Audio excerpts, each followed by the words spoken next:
You are listening to Alex Nanlohi Podcast, to know the Lord and to make Him known.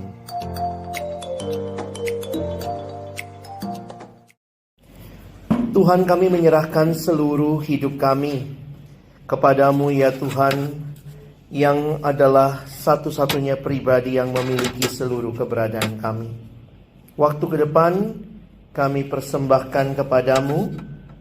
Kiranya melalui setiap kebenaran firman yang kami baca dan renungkan, Tuhan berkenan menyapa kami. Di dalam nama Tuhan Yesus Kristus kami menyerahkan pemberitaan firman-Mu. Amin. Baik teman-teman, kita lanjutkan. Mungkin sebelumnya ada yang mau tanya dari sesi yang tadi? Silakan kalau ada yang mungkin harus diperjelas atau mungkin ada hal-hal yang kalian masih bingung, saya persilakan.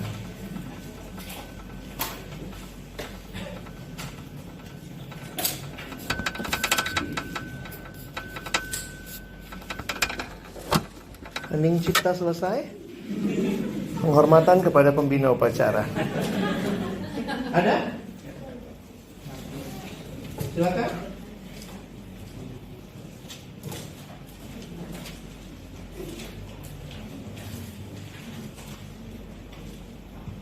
Kalau nggak ada sih nggak apa-apa ya.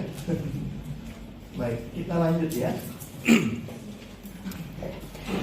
Kita akan bicara tentang kerelaan melayani dan saya memilih topik ini ya. Satu topik yang pernah saya bawakan, saya siapkan untuk satu acara dan setelah saya gumulkan, saya pikir saya harus membagikan topik ini juga. Memang menarik untuk bicara tentang pelayanan. Sikap seperti apa yang mestinya kita miliki? Beberapa orang punya pemahaman Tuhan butuh dia. Wah, makanya Tuhan minta saya melayani, Tuhan butuh saya. Tapi apakah demikian? Mungkin kalau kita bisa diskusi sebentar, coba saya kasih dua pilihan. Kalian lebih setuju yang mana dari dua istilah ini? Coba diskusi berdua-berdua sama teman sebelahmu. Ya?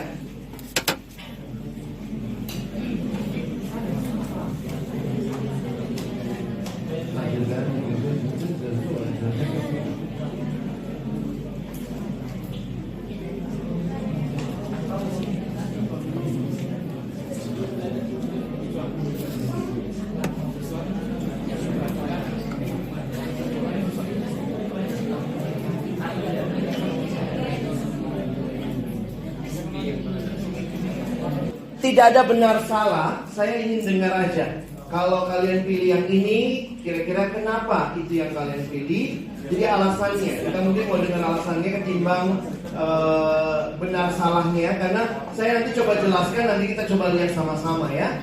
Silakan, siapa yang pilih pelayan yang memimpin? Pelayan yang memimpin? Iya, pelayan yang memimpin. Siapa yang pilih pemimpin yang melayani? Siapa yang nggak pilih? Golput ya. Boleh dengar penjelasan kenapa memilih pelayan yang memimpin? Siapa tadi? Silakan.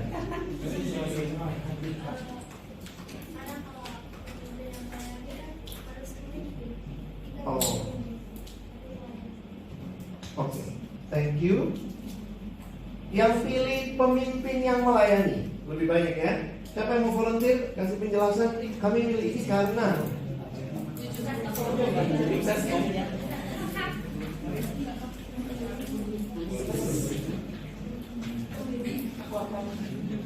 atau yang atau boleh keluar.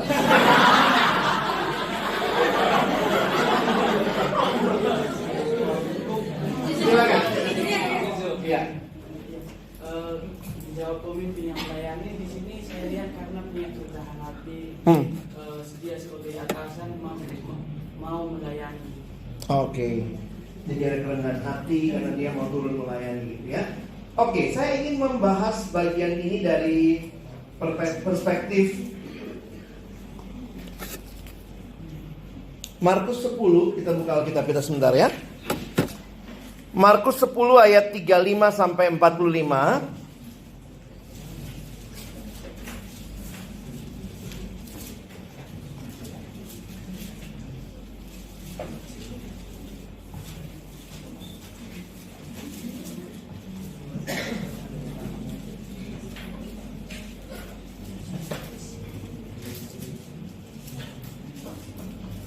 Perhatikan ayat 35 sampai 45. Pria membaca 35, wanita baca 36, kita bergantian sampai 45 ya.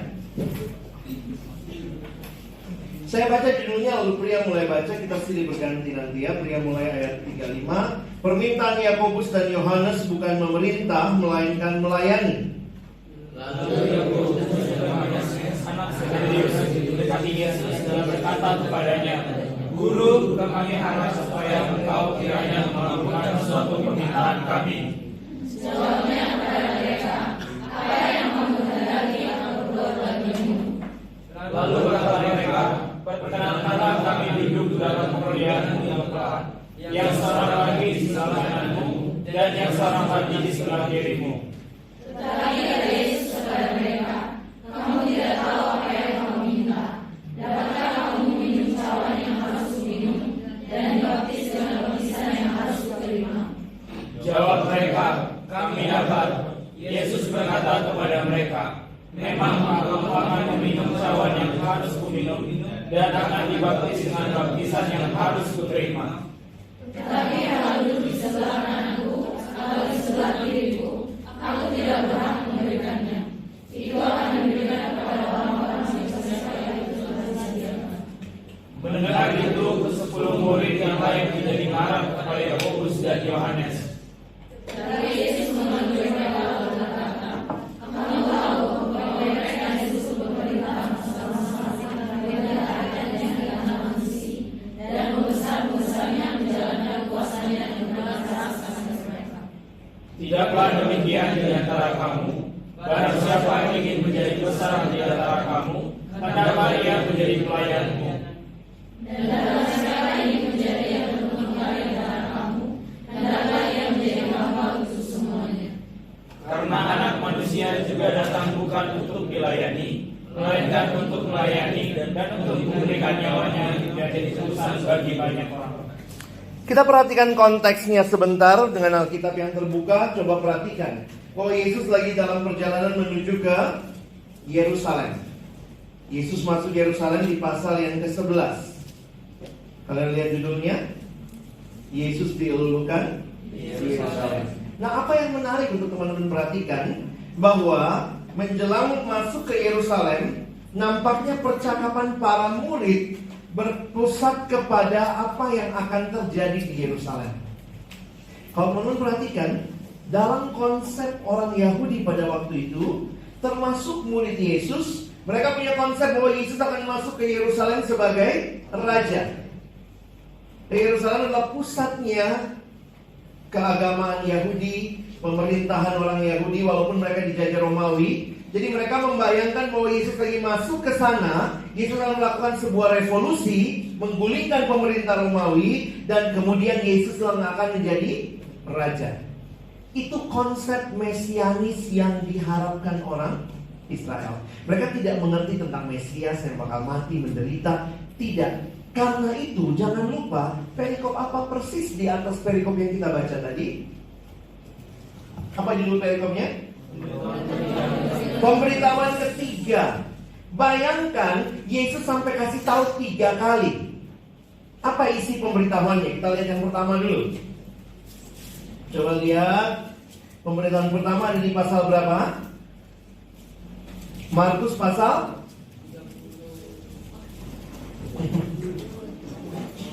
Markus pasal 8. Lihat judulnya dong. Pemberitahuan pertama tentang kedatangan Yesus dan syarat-syarat mengikut Dia. Coba lihat ayat yang ke-31. Kemudian mulailah Yesus mengajarkan kepada mereka bahwa anak manusia harus menanggung banyak penderitaan dan ditolak oleh tua-tua, imam-imam kepala dan ahli-ahli Taurat, lalu dibunuh dan bangkit sesudah. Yesus kasih tahu loh, bangkit sesudah 3 hari. Lalu apa yang terjadi ayat 32? Hal itu dikatakannya dengan terus terang, tapi Petrus menarik Yesus ke samping dan menegur dia. Maka berpalinglah Yesus dan sambil memandang murid-muridnya, ia memarahi Petrus, katanya, "Enyahlah iblis." Ada yang pernah dibilang sama PKK-nya, "Iblis kamu"? Belum ya?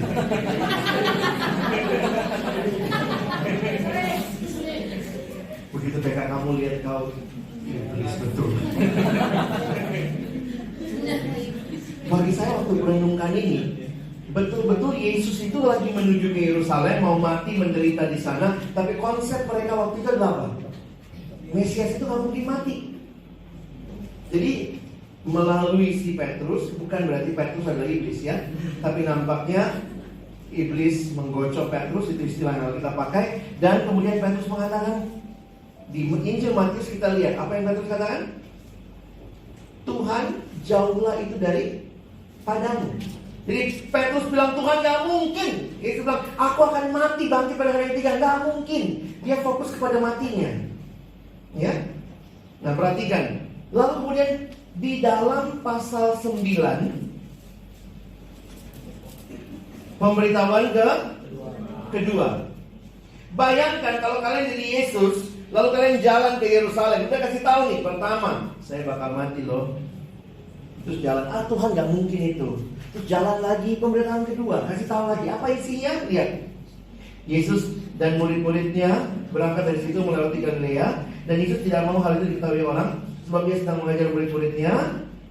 Ia berkata kepada mereka, "Anak manusia akan diserahkan dalam tangan manusia, dan mereka akan membunuh dia, dan 3 hari sesudah ia dibunuh, ia akan bangkit." Mereka tidak mengerti perkataan itu, namun segan menanyakan padanya. Ini kok bodoh ya.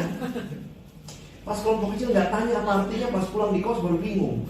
Apa tadi itu? Kenapa kakak itu ngomong begitu ya? Saya bayangkan gitu ya. Kalau PKK bilang, "Saya bakal mati deh di hari ketiga bangkit." Terus bodoh-bodoh gitu ya. Karena itu jangan heran, menjelang Yerusalem, fokus mereka adalah apa? Kalau Yesus masuk Yerusalem, maka siapa yang akan duduk di kabinet Yesus? Iya kan? Karena itu lihat, di bawahnya apa? Kalimat apa? Apa perikop di bawah itu? Siapa terbesar di antara para murid? Saya kalau jadi Yesus tuh frustasi ya. Tuh kasih tahu, saya bakal mati. Mereka sibuk. Siapa lebih besar? Siapa lebih besar? Ini murid-murid nggak tahu diri betul. Ya? Lalu Yesus ambil anak kecil. Ini yang paling besar.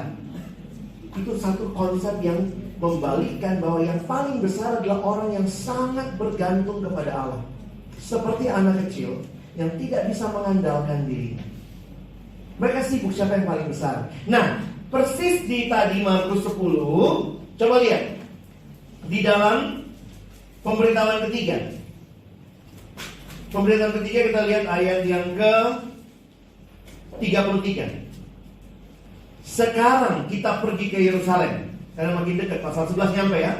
Dan anak manusia akan diserahkan kepada imam-imam kepala dan ahli-ahli Taurat, dan mereka akan menjatuhi dia hukuman mati, dan mereka akan menyerahkan dia kepada bangsa-bangsa yang tidak mengenal Allah, dan ia akan diolok-olokkan, diludahi, disesa, dan dibunuh, dan sesudah 3 hari ia akan bangkit.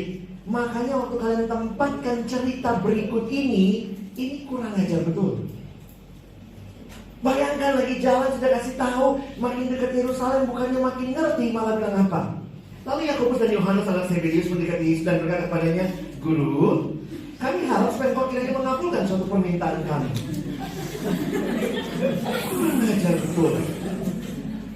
Apa permintaannya? Jawabnya kepada mereka, "Apa yang kamu kehendaki aku perbuat bagimu?" Lalu kata mereka, "Perkenankanlah kami duduk dalam kemuliaanmu kelak, yang seorang lagi di sebelah kananmu dan yang seorang lagi di sebelah." Kira-kira apa kemuliaan yang mereka harapkan? Hampir pasti bukan kedatangan Yesus kedua kali. Kemuliaan yang mereka pikirkan akan Yesus dapat waktu masuk Yerusalem. Kalau ada kabinet dibentuk, kita itu duduk di mana? Bahkan di Injil Matius dikasih tahu dia pakai mamanya. Mamanya datang sama Yesus. Mungkin dia pikir kalau mama Yesus tambah takut ya. Mamanya bilang, "Yesus tolong dong anak saya, satu kiri satu kanan." Itu kan pangku ya. Ini satu gambaran tidak mengerti apa yang terjadi. Dan di sini kalian perhatikan.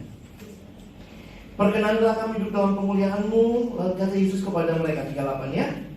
"Kamu tidak tahu apa yang kamu minta. Dapatkah kamu minum cawan yang harus kuminum dan dibaptis dengan baptisan yang harus kuterima? Dua istilah ini muncul di Alkitab Perjanjian Lama. Istilah cawan itu menggambarkan murka Allah atau penderitaan. Karena itu dalam Yesus sendiri waktu dia bergumul di taman, jikalau mungkin cawan ini lalu daripada. Jangan kalian bayangkan ada cawan terbang-terbang gitu ya.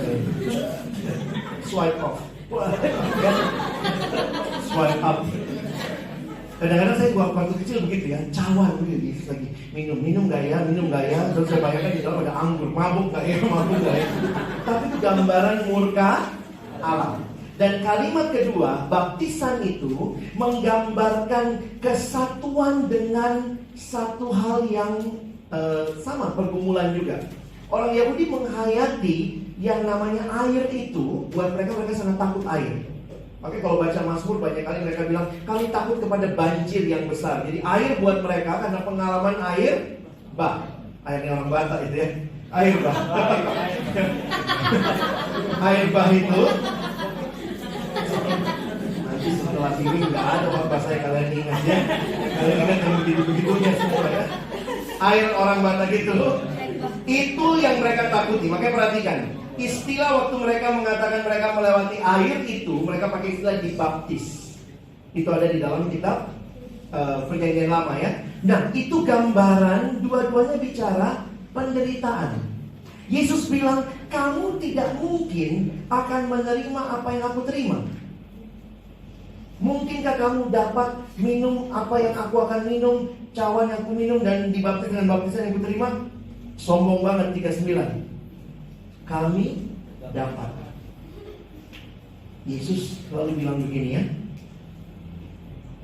Yesus berkata kepada mereka, memang kamu akan minum cawan yang harus kuminum dan akan dibaptis dengan baptisan yang kuterima. Tapi yang kali ini aku dulu, kira-kira begitu ya. Yesus mau bilang bahwa kamu memang satu waktu akan ikut aku dan akan menderita, tapi kali ini bagianku, bukan bagianmu. Jadi waktu saya perhatikan ini, dua murid ini luar biasa merasa diri layak. Di titik itulah Yesus bilang apa? Tetapi hal duduk di sebelah kananku atau sebelah kiriku, aku tidak berhak memberikannya. Itu akan diberikan kepada orang-orang bagi siapa itu telah disediakan. Yesus bilang fokusnya bukan duduk di kiri kanan. Itu sesuatu yang akan nanti nextnya ya. Dan di bagian inilah Yesus mengajar mereka dengan apa yang akan kita lihat ya. Perhatikan 41. Mendengar itu ke-10 murid yang lain menjadi marah kepada Yakobus dan Yohanes. Apakah 10 yang lain lebih baik? Nampaknya tidak. Dari mana buktinya? Bawahnya Yesus marahin semua. Ya? Kan dipanggil semua terus bukan diceramahi kan, kira-kira gitu ya. Kalau seandainya 10 itu lebih bagus, pasti Yesus bilang, nih bagus yang ini 10 nih, gitu ya. Karena mungkin yang 10 juga bilang begini, lu kok berdua nyolong start sih? Bayangkan dalam perjalanan ke Yerusalem, mereka juga pengen pasti kedudukan itu. Semua saya lagi pikir itu lagi cari muka sama Yesus gitu. Tuhan, gitu ya. Duduk cari muka. Lalu ternyata dua ini berani ngomong. Minta di kiri dan di kanan. Perhatikan kalimat Yesus. Tapi Yesus memanggil mereka, berarti semuanya dipanggil. Lalu berkata, kamu tahu bahwa mereka yang disebut pemerintah bangsa-bangsa memerintah rakyatnya dengan tangan besi, dan pembesar-pembesarnya menjalankan kuasanya dengan keras atas mereka. Perhatikan baik-baik. Yang muncul di sini adalah isu kuasa. Kuasa itu dipakai oleh tangan besi untuk menindas rakyat. Nah, kalimatnya menarik berikutnya. Tidaklah demikian di antara kamu. Barang siapa ingin menjadi besar di antara kamu, bolehkah jadi besar? Bukan badan. Bolehkah jadi besar? Boleh. Giving the best, mau duduk di kedudukan yang paling the best, mau punya pengaruh yang paling kuat, itu Alkitabiah. Tapi kalimatnya yang berikutnya menarik nih. Barang siapa ingin menjadi besar di antara kamu, hendaklah ia menjadi pelayanmu. You want to be great? Do so. But the way to greatness is being a servant. Yang kedua, barang siapa ingin menjadi terkemuka di antara kamu, boleh nggak jadi terkemuka? Boleh. Please do so. Tapi caranya, hendaklah yang jadi hamba untuk semuanya. Lalu bukan berhenti sampai di situ. Yesus bicara dari teladan dirinya. Banyak pemimpin bicara kerendahan hati, tidak pernah bicara contoh. Yesus bilang apa? Karena anak manusia juga datang bukan untuk dilayani, dan melainkan untuk melayani dan untuk memberikan nyawanya jadi tebusan bagi banyak orang. Saya pikir kita sangat senang dengan ayat terakhir itu. Tapi ingat, tidak mudah. Ada satu kampus Kristen di Jakarta, saya nggak usah sebut kampusnya, kalian bisa cari. Lambang kampusnya itu di bawahnya ada tulisan ini: melayani, bukan dilayani. Jadi kampus itu di bawah logo kampusnya, kampus Kristen ya. Jadi melayani, bukan dilayani. Tapi sering dibully. Dibulinya gampang, pindahin komanya. Melayani, bukan dilayani. Langsung beda. Kau pindahin komanya, beda pengertiannya. Dan waktu saya renungkan ini, teman-teman, kita memang bukan orang yang siap melayani. Kita sebenarnya orang yang sangat mau dilayani. Itu natur dasar manusia yang sudah jatuh dalam dosa. Setelah kita percaya dalam Kristus pun masih ada bekas-bekasnya sedikit ya. Saya maunya dilayani, tidak mudah melayani.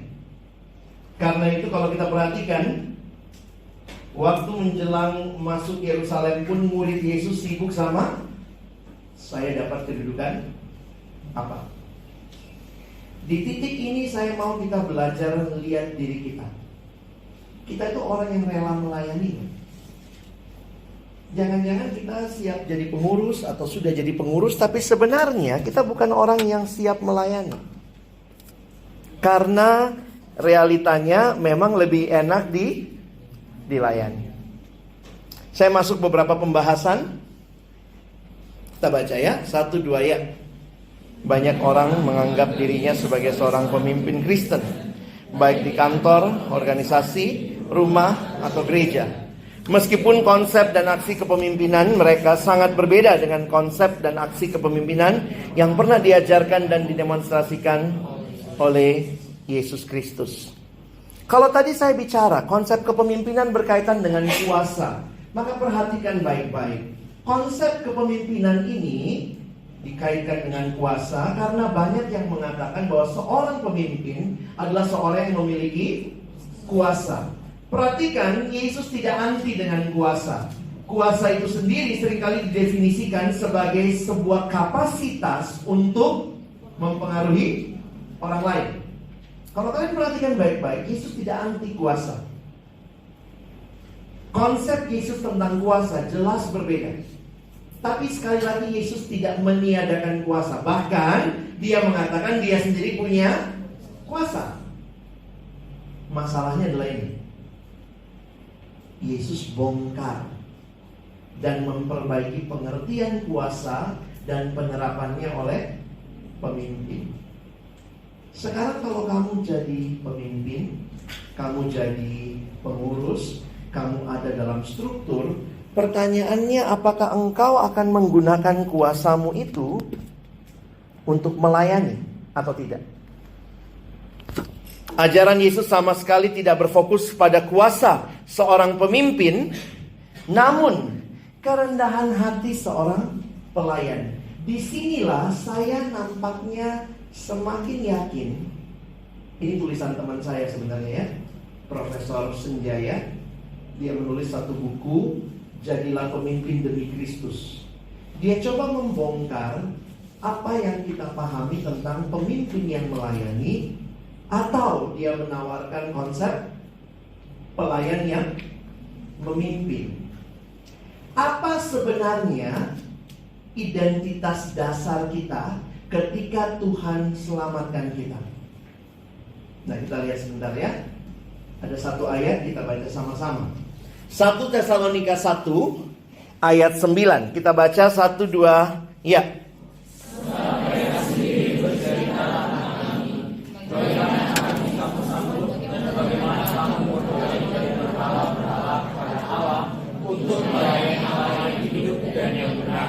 Ini kesaksian Paulus tentang apa yang jemaat lihat. Jadi waktu itu Paulus tulis surat kepada jemaat, lalu kemudian dia bilang begini. Kamu sendiri, ya mereka sendiri bercerita tentang kami, bagaimana kamu sambut. Nah perhatikan, bagaimana kamu berbalik. Saya senang dengan 3 kata berbalik dari, kepada, untuk. Lihat nggak itu di atas? Berbalik dari berhala, sekarang kepada Allah untuk melayani Allah yang hidup dan yang benar. Kalau kalian mengerti konsep ini, maka kalian harus melihat bahwa sebenarnya setiap kita yang sudah diselamatkan oleh Tuhan, status kita pelayan. Pelayan itu bukan masalah struktur, bukan masalah jabatan. It's more about our being as a human being yang sudah ditebus oleh Kristus. Jadi semua kita yang sudah ditebus Kristus, kita adalah pelayan. Dan seumur hidup engkau dan saya sedang melayani Tuhan. Karena itu saya bilang sama mahasiswa di Jakarta, sampai ada yang kaget juga gitu, karena nggak dengar penjelasan lengkap. Tidak usah gumulkan pelayanan. Ngapain digumulkan? Kalau kamu seorang pelayan, maka bagianmu tidak usah gumulkan melayani atau tidak. Ada nggak yang tadi pagi gumulkan? Napas nggak ya? Napas nggak ya hari ini? Ada yang gumulkan pernapasan tadi pagi? Kalau kau gumulkan pernapasan, kau orang bodoh. Poin saya begini loh ya, mohon jangan salah ngerti. Makanya dengar baik-baik. Kamu minta, biasanya kalau di kontak jadi pengurus ya, iya bang saya gumulkan dulu. Banyak kali istilah klise di Kristen ini ya. Apa itu gumulkan? Saya gumulkan gitu ya. Saya gumulkan dulu bang. Kalau ditanya gimana deh, minta waktu 2 minggu bang. Minta 2 minggu, gumulkan. Habis 2 minggu, minta lagi bang 2 hari. Hah? Udah 2 hari nih bang, 2 jam lagi bang. Terus kemudian 2 menit lagi. Terus jawabannya tidak bang. Sekali saya kayak gitu. Astaga, udah mau buang-buang waktu gitu ya. Kenapa? Karena kita juga bingung. Beberapa kali kita pakai istilah yang rohani, kita nggak tahu apa yang digumulkan. Kalau kau bilang, saya butuh apa? Saya butuh konfirmasi dari Alkitab. Apa yang kau cari? Kau cari ayat. Janganlah melayaniku. Nggak ada. Nggak ada ayat itu. Saya mau kasih tahu aja. Kalau kamu capek-capek cari. Stop melayaniku. Nggak ada. Kalau kamu sudah bertobat, terima Yesus, berbalik dari berhala kepada Allah, maka kamu adalah pelayan. Itu melekat pada diri kita. Yang digumulkan adalah pelayanan di mana? Jadi apa? Berapa lama periode pelayanannya? Cocok nggak sama talentamu? Jangan menggumulkan pelayanan gak ya? Loh itu kadang-kadang orang ya begitulah ya. Coba kan kontak saya, Bang Alex bisa pelayanan nggak? Saya bilang apa? Saya gumulkan dulu gitu. Enggak, waktu Kak Alex kontak waktu itu, langsung Kak Alex lihat jadwal, ya kan? Yang saya gumulkan jadwalnya, bentrok apa enggak? Tapi saya nggak akan tanya, saya melayani nggak ya? Perlu nggak ya melayani mahasiswa ya? Ih bodoh kali. Ngapain saya tanya begitu? Udah hidupku itu pelayanan gitu ya. Nah, memang yang seringkali kita lihat tanpa kita sadari adalah begini. Teman-teman dan saya seringkali melihat orang yang melayani kalau dia punya jabatan. Saya beberapa kali pelayanan ke kampus di Jakarta, saya agak cepat kalau datang karena biasalah rumah jauh, takut macet, jadi datang. Saya datang ke satu kampus, duduklah. Saya datang ke satu kampus, terus saya karena kecepatan, itu ternyata ruangan masih diatur. Jadi saya lihat itu ketua PMK-nya lari-lari, iya bang cepet banget datangnya. Iya deh saya kecepatan, aduh bang gitu ya. Jadi biasalah, mungkin dia takut kali ya, saya kesepian, jadi dia temani saya duduk. Iya bang, ayo duduk dulu bang. Dia temenin saya duduk, padahal bangku belum diatur ya. Terus saya bilang, nggak apa-apa lanjutkan, atur-atur bangku. Abang gimana? Ya nggak apa-apa tinggalin gitu ya, mau bicara. Kalau kau tinggalin kan aku bisa baca-baca, bisa apa gitu ya. Bener ya bang, nggak apa-apa ya bang. Sorry ya bang, saya tinggalin bentar ya. Dia tinggalin lah sambil ngatur-ngatur bangku. Habis ngatur bangku gitu, ada mahasiswa yang datang. Nampaknya itu mahasiswa baru. Adik itu juga kecepatan datang. Saya ingat banget ketua PMK itu bilang, ayo deh sini. Dia taruhlah adik itu di samping saya, temani Bang Alex. Anak masih kecil disuruh temani saya juga canggung. Terus deh, Bang, saya tinggal bentar ya sama dia, bentar ya Bang. Dia manggil lagi. Sudah kenalan. Saya lihat dia buang muka. Mungkin malu kan? Buang muka. Ini benar-benar tertekan aja. Dia buang muka. Dia lihat saya buang muka. Udah. Setelah kami buang-buangan muka. Saya pikir karena saya lebih tua, saya mesti mulailah percakapannya. Jadi saya mulai tanya, Dek, fakultas apa? Jurusan apa di sini? Kos apa tinggal di mana? SMA-nya di mana? Saya udah tanya-tanya begitu ya, jawab dia Bang. Terus saya ingat banget tuh. Saya tanya, kamu di sini pelayanannya apa? Itu responnya. Saya bukan pengurus. Itu tuh. Memang ya, kalau kita ditanya pelayanan, langsung kita bayangkan siapa? Jabatan, posisi. Nggak gampang. Kita suka lupa pelayan itu kita. Makanya dengar kalimat saya. Kita mungkin jadi mantan pengurus, tapi seumur engkau dan saya hidup, kita belum pernah jadi mantan pelayan. Mau jadi mantan? Mau duluan? Salam. Mau duluan? Karena itu, setelah selesai kepengurusan, pertanyaan yang kita mesti kumpulkan apa? Di mana lagi saya akan melayani? Kenapa hidup itu adalah pelayanan? Kesempatannya itu kesempatan melayani gitu kan.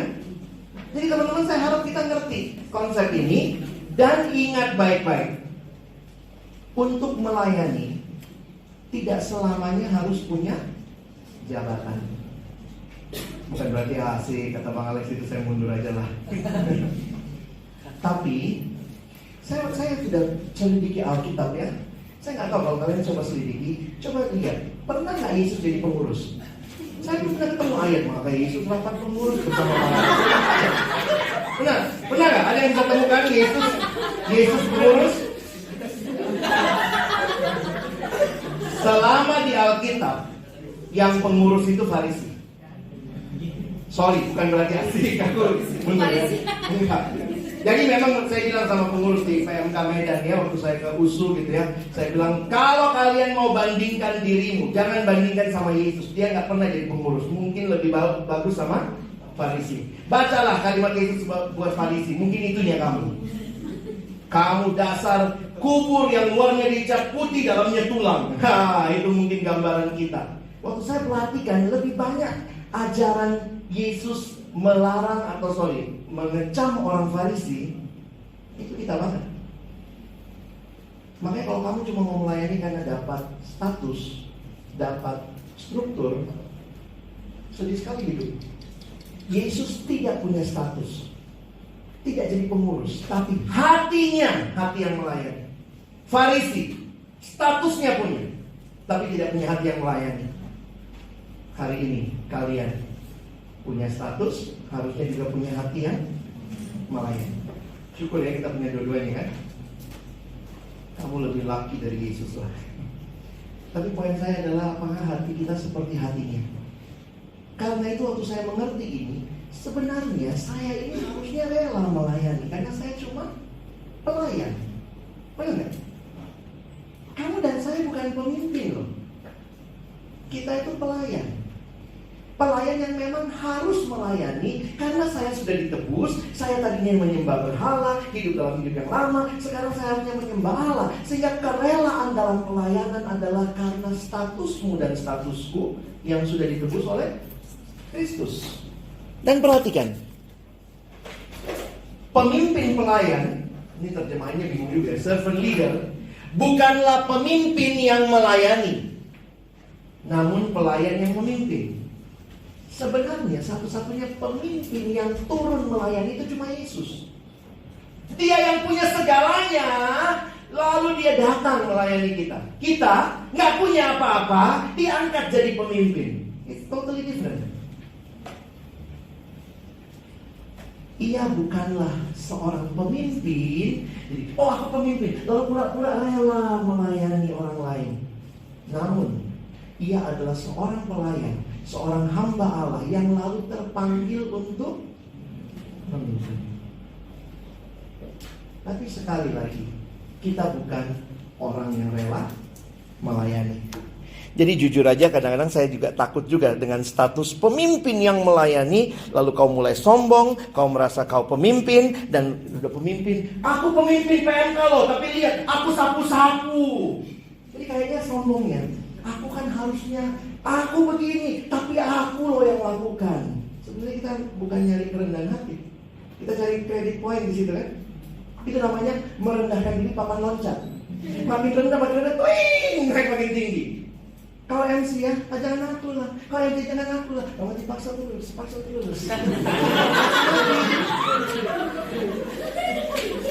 Kita suka merasa kita tinggi lalu turun kita.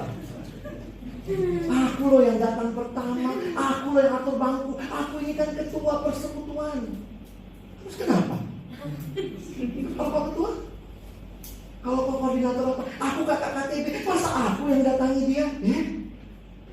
Minta Tuhan yang datangi kau. Habis itu loh. Aduh. Nangkep maksud abang ya. Saya sekali lagi tidak mengkritik kepemimpinannya, tapi jangan-jangan kalau kita nggak sadar status dasar kita pikir kita berjasa loh dalam pelayanan, ya kan? Aku nih harusnya orang yang dilayani. Kita nyapu rumah persekutuan aja kita sudah bangga kali. Kenapa? Kita mau take credit juga. Galatia pasal 5, lihat kalimat Paulus ya. Tadi kan kita baca sama-sama. 1, 2 ya. Saudara-saudara.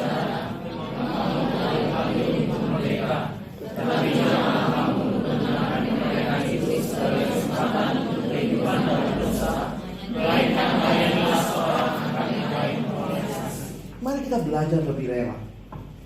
Kalau betul yang kau ikuti adalah Yesus, maka ingat kalimatnya. Dia datang bukan untuk dilayani, tapi untuk melayani. Bahkan rela berkorban, memberikan nyawanya bagi orang lain. Saya berkali-kali harus katakan saya gagal. Saya masih rasa saya ini orang yang dibutuhkan banget. Saya masih penting.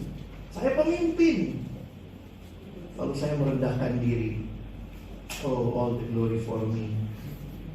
Tapi kalau saya terus sadar, saya cuma hamba. Saya harus rela. Kenapa? Karena dia sudah berikan segalanya. Kalau kamu ada dalam kepengurusan, kamu ada dalam struktur, memang cara pikirnya nggak logikanya nggak gampang ya. Ketua itu selalu ditaruh paling atas, lalu ke bawah seksi-seksinya, bidang-bidangnya begitu ya. Tapi kan logikanya gimana? Kalau saya jadi pemimpin, saya pemimpin PMK, berapa anak buahmu? Oh, saya punya 20 anak buah. Terbalik, itu cara pikir dunia. Kalau saya pemimpin PMK, yang di bawah saya secara struktur 20 orang, maka saya punya 20 orang yang harus saya layani. Saya melayani. Saya bukan merasa diri memimpin dan memperlakukan mereka. Kalau semua orang punya hati seperti ini, kita punya harapan bagi pelayanan ke depan.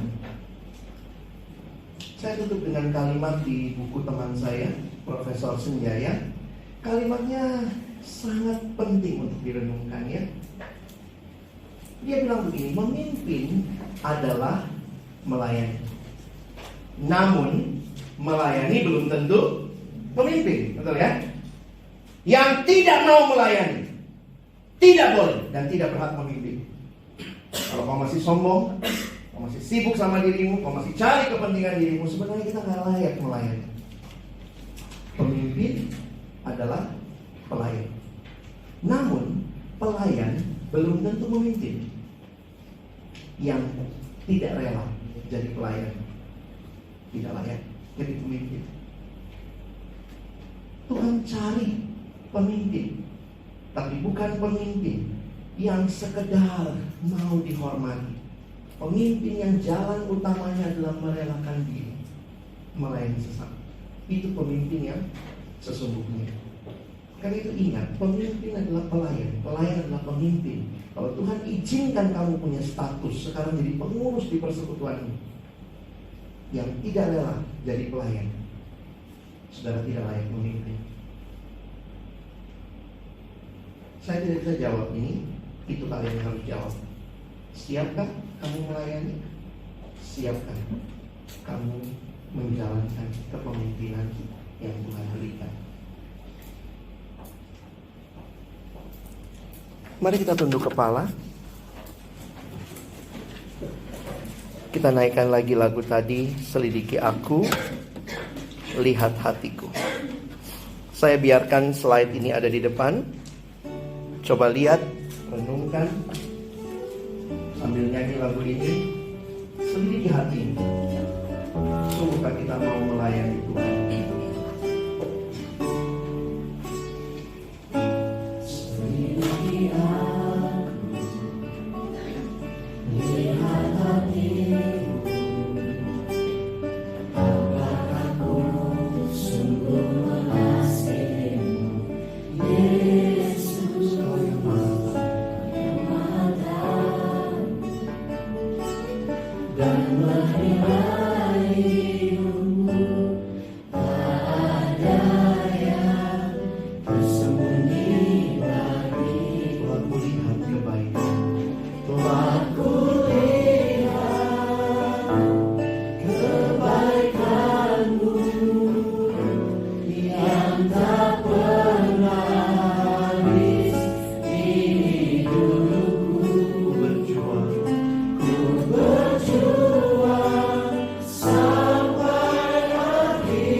Mari tunduk kepala sebentar.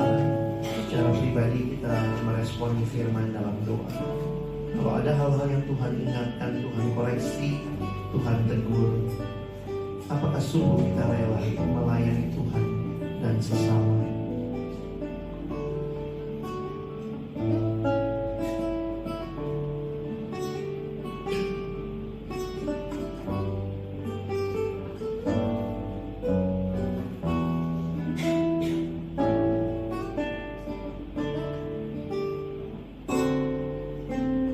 Memimpin adalah melayani. Namun melayani belum tentu memimpin. Karena itu yang tidak mau melayani tidak boleh dan tidak berhak memimpin. Seorang pemimpin adalah pelayan. Namun pelayan belum tentu pemimpin. Karena itu yang tidak rela menjadi pelayan tidak layak jadi pemimpin. Telah kulihat kebaikan-Mu yang tak pernah habis di hidupku. Ku berjuang sampai akhirnya Kau dapat dia. Ku tetap setia. Telah kulihat kebaikan-Mu, telah kulihat kebaikan-Mu yang tak pernah habis di hidupku. Berjuang sampai akhirnya Kau dapat dia.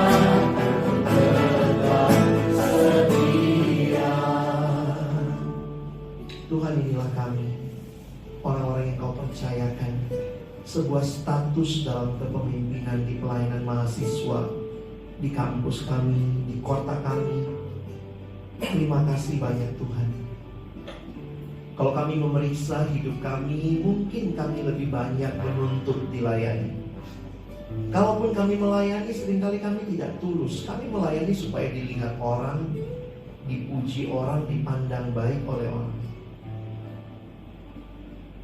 Tapi hari ini kami dihadapkan kepada teladan Yesus yang rela meninggalkan segalanya, berkorban bagi kami, melayani kami. Biarlah kami melihat pola kepemimpinan Yesus yang kami akan teladani adalah pola kepemimpinan yang menjadi pelayan. Dan itulah sebenarnya status dasar kami. Kami melayan, melayan, melayan. Tuhan tolong kami, khususnya teman-teman yang terlibat dalam pelayanan di kampus, di kota. Jadikan kami pelayan-pelayan yang memimpin. Kami bersyukur, dalam nama Yesus kami berdoa. Amin.